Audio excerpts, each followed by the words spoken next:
Hello, I'm your superhero critic, and why does no one talk about this show? On Campus was a Canadian show that aired on Fox Family in 1999 to 2002, running for a total of 3 seasons and 65 episodes. The show was a mashup of superhero and supernatural horror parodies and cliches. Followed Tommy Hawkins, who is bit by a wolf, becoming a werewolf and using his powers to stop all of the supernatural things that go on in his town. The thing I remember the most about this show is honestly the theme song that was written and performed by the actor who plays Dingle, and was on the 13 Days of Halloween CDs that you could get in the Monster cereals during that time, which I still own somewhere in my storage unit because of how much I listened to that album growing up. So let's dive into the first episode of this supernatural spooky series, Big Wolf on Campus. It's just a phase I'm going through. Just a phase Our episode begins with narration from our main character Tommy talking about the night that changed his life as he's enjoying camping with his friends before ending the summer. He is the typical jock football player, but it all changes when he goes to get more firewood. He hears a sound and is chased down and bit by something in the woods.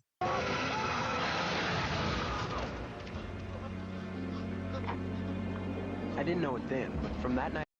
And to be honest, for the 90s, especially a TV show, the editing and effects are kind of pretty good, especially for that healing effect.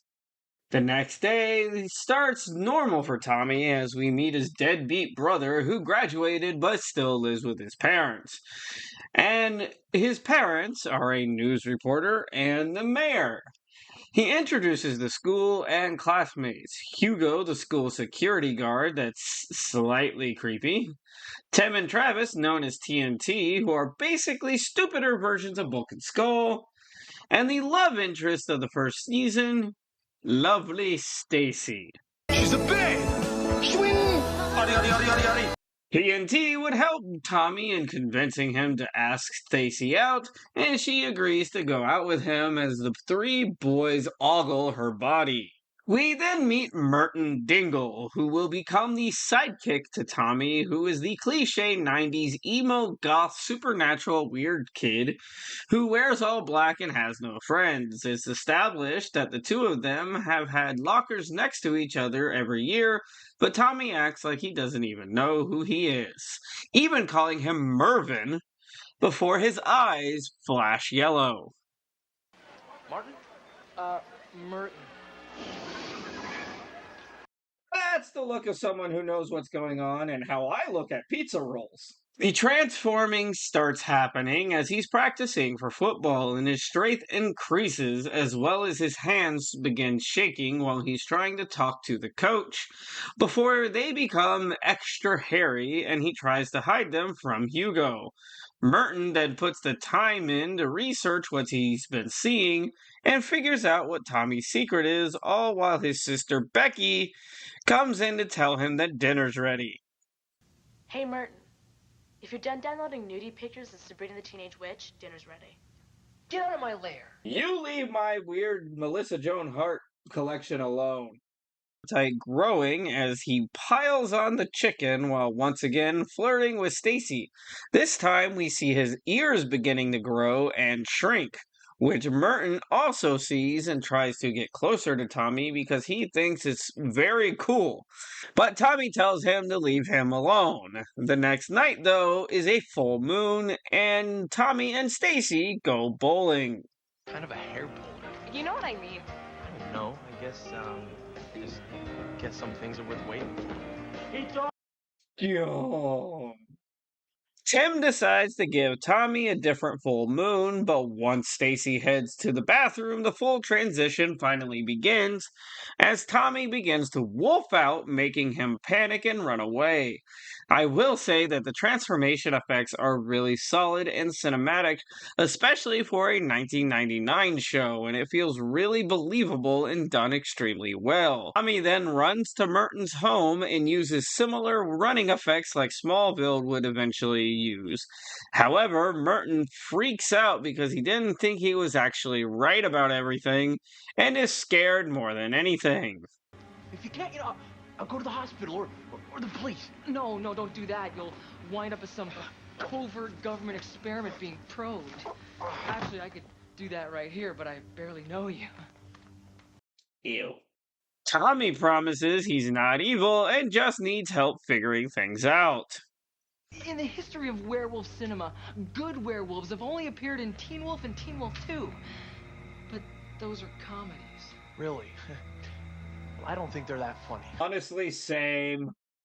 Becky forces Tommy to run out for his protection, and Tommy tries to sneak back in the house, passing his brother. Okay, she's fire! She's fire! You need to stop that. You're gonna give somebody a seizure. The next morning, Tommy begs Stacy for forgiveness and a second chance date, to which she says yes to, and Merton then tells him he's been doing more research to help out solidifying a partnership, and Tommy invites him to the factory with him and Stacy, and we quickly see how awkward he is. I was facing an army of orcs, and all I had was a +6 light sword and 12 hit points. Oh yeah, the heat was on. Would you excuse us forever? I will never understand this stereotype of D&D players not being able to pick up women or having partners at all. I've got multiple partners.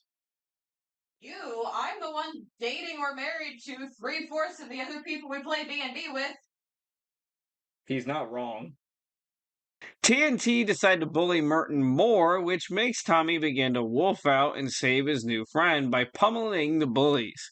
But he becomes angry that he had to abandon Stacy once again. They then head to Merton's house to try to figure out more information and to try to find a cure.